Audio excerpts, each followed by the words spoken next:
America చదువు ఓ విద్యార్థి ప్రాణాలను తీసింది. ఎన్నో కలలతో, భవిష్యత్తుపై ఆశలతో అమెరికా గెడ్డపై అడుగుపెట్టిన హైదరాబాద్కు చెందిన శివకిరణ్ అనే విద్యార్థి ఆత్మహత్య చేసుకున్నాడు.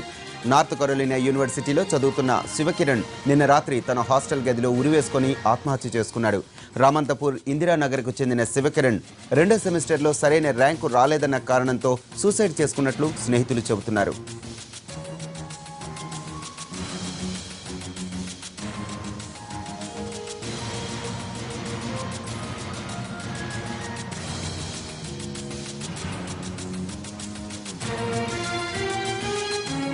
ఏడాది కిందట నార్త్ కరోలినా యూనివర్సిటీలో ఎంఎస్ చదవటానికి వెళ్ళాడు శివకిరణ్.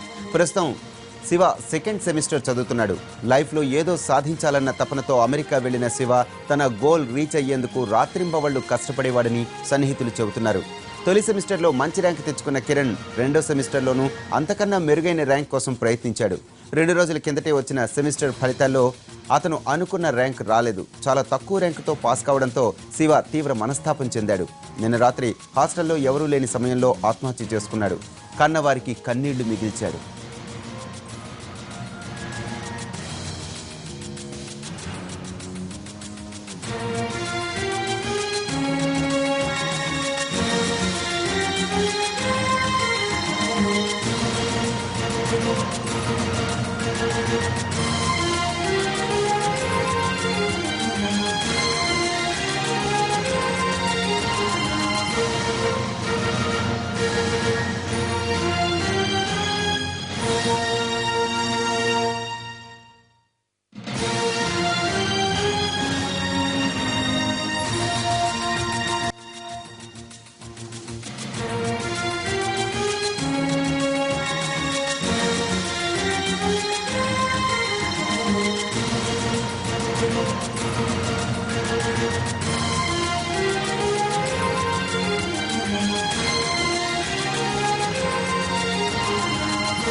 అమెరికాలో చదువుతూ ఆత్మహత్య చేసుకున్న శివకిరణ్కి సంబంధించిన మరిన్ని డీటెయిల్స్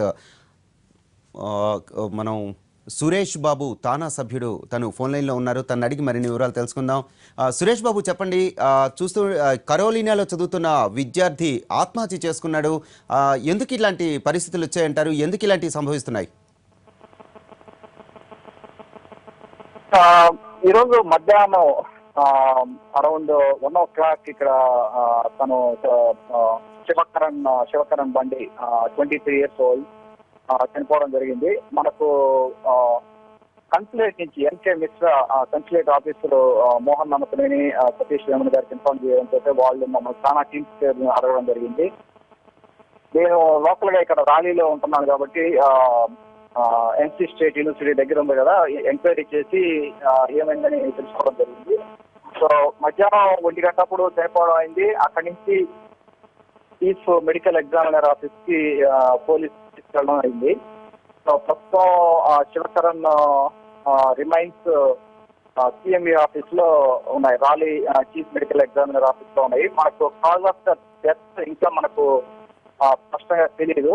రేపు మార్నింగ్ రేపు ఉదయం మనం పోలీసు తర్వాత చీఫ్ మెడికల్ ఎగ్జామినర్ తోటి మాట్లాడడం జరుగుతుంది. మాట్లాడిన తర్వాత మనకు ఒక స్పష్టమైన ఇది తెలుస్తుంది, ఎలా జరిగింది, ఎలా జరిగి ఉంటుంది అనేది. సురేష్ గారు, ఇక్కడ నుంచి మనం టీమ్స్ అయ్యా చెప్పండి. అంటే ఈ స్టూడెంట్ కేవలం అంటే చదువుల్లో సరిగా సెమిస్టర్లో సరైన మార్కులు రాలేదు, ర్యాంక్ రాలేదు అని చెప్పి తోటి విద్యార్థులు చెబుతున్నట్టుగా తెలుస్తుంది. ఇదే కారణం అయి ఉండొచ్చా, లేకపోతే యూనివర్సిటీలో ఇంకేమైనా ప్రాబ్లమ్స్ ఉండే అవకాశం ఉందంటారా? యూనివర్సిటీ పరంగా చూస్తే north Carolina state university is very popular university అండి. ఇక్కడ మన నార్త్ కెరోలినాలో డ్యూక్, యూఎన్సీ చాపల్ హిల్ వీటితో పాటు అది కూడా ఒక యూనివర్సిటీ. వెరీ పీస్ఫుల్ కమ్యూనిటీ ఇక్కడ మనకు. ఎన్సీ స్టేట్ లో అలాంటి ఘటనలు జరగడం కానీ ఇంతకుముందు ఎప్పుడు మేము వినలేదు. Very very very rare incident అండి అది. మనకు స్పష్టమైన కారణం అయితే తెలియదు ఎందుకు అలా చేసుకోవాల్సి వచ్చింది. అతను లాస్ట్ ఇయర్ ఆగస్ట్ లో రావడం జరిగిందంటే ఇక్కడికి వాళ్ళ ఫ్యామిలీ మెంబర్స్ తో మాట్లాడినప్పుడు. తర్వాత మనకు ఎందుకు అలా చేసుకోవాల్సి స్పష్టమైన అవగాహన లేదండి. రేపు ఉదయం కానీ మనకు స్పష్టంగా ఏం జరిగింది అనేది తెలిసే అవకాశం లేదు. ఈ యూనివర్సిటీ వాళ్ళతో ఎవరితోనైనా కాంటాక్ట్ చేయడం వీలవుతుందా? వాళ్ళు ఎవరినైనా కాంటాక్ట్ చేశారా? వాళ్ళ దగ్గర నుంచి ఏమైనా రెస్పాన్స్ వచ్చిందండి సురేష్ గారు? రేపు మార్నింగ్, ఇప్పుడు మాకు నైట్ అయిపోయింది కదండి, ఇక్కడ 11:30 అయింది నైట్. రేపు మార్నింగ్ యూనివర్సిటీ వాళ్ళతో మాట్లాడుతున్నాను నేను. యూనివర్సిటీ కౌన్సిలర్ చీఫ్ తోటి రేపు మార్నింగ్ మీటింగ్ ఉంది. వాళ్ళతో మాట్లాడిన తర్వాత అక్కడ ఏం జరిగింది అనేది తెలుసుకోవడానికి ట్రై చేస్తాం. ఓకే, సురేష్ గారు, వాళ్ళ పేరెంట్స్ ఇక్కడ ఇండియాలో హైదరాబాద్ లో ఉంటున్నారు. వాళ్ళతో ఏమైనా మాట్లాడారా? వాళ్ళకి ఈ విషయాన్ని ఎప్పుడు చెప్పారు? వాళ్ళకి నేను ఫస్ట్ ఐ థింక్ 10 గంటల టైంలో అనుకుంటా అండి. అంటే నేను యాక్చువల్గా మేము ఇక్కడ రాత్రి 7 గంటల నుంచి మనం ఫ్యామిలీని రీచ్ చేయడానికి ట్రై చేస్తా ఉన్నాము. మనకు ఒక సెల్ నెంబరే దొరికింది. మనకు ఇండియాలో వాళ్ళ పేరెంట్స్ సెల్ నెంబర్ ఒక నెంబర్ దొరికింది మనకు. అంత నుంచి ఇన్ఫర్మేషన్ ఏం లేదు మన దగ్గర. ఆ సెల్ నెంబర్ ట్రై చేయడం జరిగింది, బట్ వాళ్ళు అందుబాటులో లేరు. ఫ్యామిలీ మెంబర్స్ ఎవరు అందుబాటులో లేరు. చివరికి సతీష్ రమణ గారు ఏమన్నా టచ్ చేయడం వల్ల వాళ్ళు ఫ్యామిలీ మెంబర్ మామయ్య అవుతాడు అనుకుంటున్నాను, శివప్రసాద్ అని, తను కాల్ చేయడం జరిగింది. జరిగిన తర్వాత అప్పుడు ఫస్ట్ అదేనండి నేనే చెప్పాను అప్పుడు, ఏదైనా పేరెంట్స్ కి జాగ్రత్తగా చెప్పండి ఇది జరిగింది తన విషయం కనుక్కున్న తర్వాత. తను ఫ్యామిలీకి పేరెంట్స్ ఇంకా చెప్పినట్లేదు, అది పూర్తిగా ఇన్ఫార్మ్ చేసినట్లేదు నాకు తెలిసిన ఇన్ఫర్మేషన్ ప్రకారం. సో మెల్లిగా. ఓకే, సురేష్ గారు, బాడీని పంపించడానికి, ఇండియా పంపించడానికి ఏమైనా ఏర్పాట్లు చేస్తున్నారా? దీనిలో ఎంబసీ వాళ్ళు ఏమైనా హెల్ప్ తీసుకునే అవకాశం ఉందంటారా? ఎంబసీ వాళ్ళ హెల్ప్ ఏమైనా మనం కోరితే ఇచ్చే అవకాశం ఉందంటారా?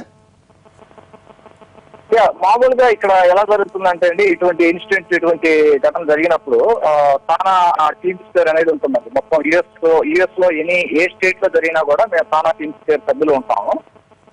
నేను ఇక్కడ యుఎస్ 10 స్టేట్లకి నాయకత్వం వహిస్తున్నాను. ఇక్కడ ఏ ఇన్సిడెంట్ జరిగినా కూడా చూసుకుంటాం అనమాట. మేము ఇక్కడ నుంచి ఇప్పుడు చీఫ్ మెడికల్ ఎగ్జామినర్ ఆఫీస్ నుంచి బాడీ తీసుకొని లోకల్ ఫెడరల్ హోమ్ కి షిఫ్ట్ చేసి అక్కడి నుంచి మళ్ళీ మేము న్యూజెర్సీకి పంపిస్తామండి. న్యూజెర్సీ ఫెడరల్ హోమ్ అని ఉంటుంది, హిందూ ఫెడరల్ హోమ్. అక్కడి నుంచి వాళ్ళు యుఎస్ కన్సులేట్ నుంచి క్లియరెన్స్ అంతా తీసుకొని అక్కడి నుంచి హైదరాబాద్ కి పంపడం జరుగుతుంది. ఇదంతా మనకు 4-5 రోజులు పట్టే అవకాశం ఉంది జనరల్ గా.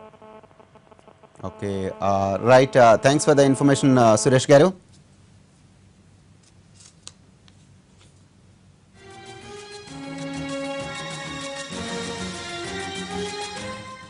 అమెరికాలో శివకిరణ్ ఆత్మహత్యకు సంబంధించిన పూర్తి వివరాలు మా ప్రతినిధి శ్రీకాంత్ అక్కడ ఉన్నారు. శ్రీకాంత్ని అడిగి తెలుసుకుందాం. శ్రీకాంత్, చెప్పండి, ఈ శివకిరణ్ ఆత్మహత్యకు సంబంధించిన డీటెయిల్స్ ఏంటి? ఎలా చనిపోయాడు? యూనివర్సిటీ ఏమైనా కారణమా, లేకపోతే అక్కడ పరిస్థితులు ఎలా ఉన్నాయి?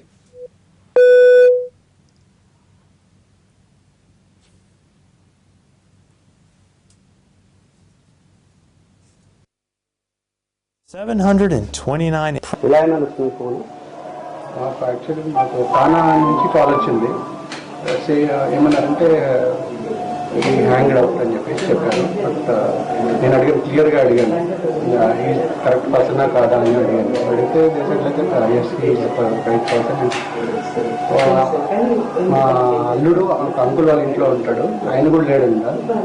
అప్పుడప్పుడు వెళ్తుంటాడు అంకుల్ వాళ్ళ ఇంటికి. ఆయన కూడా ఫోన్ చేసి చెప్పాడు, నేను కూడా ధైర్యం చేసుకుని శివ అని చెప్పి చెప్పాను.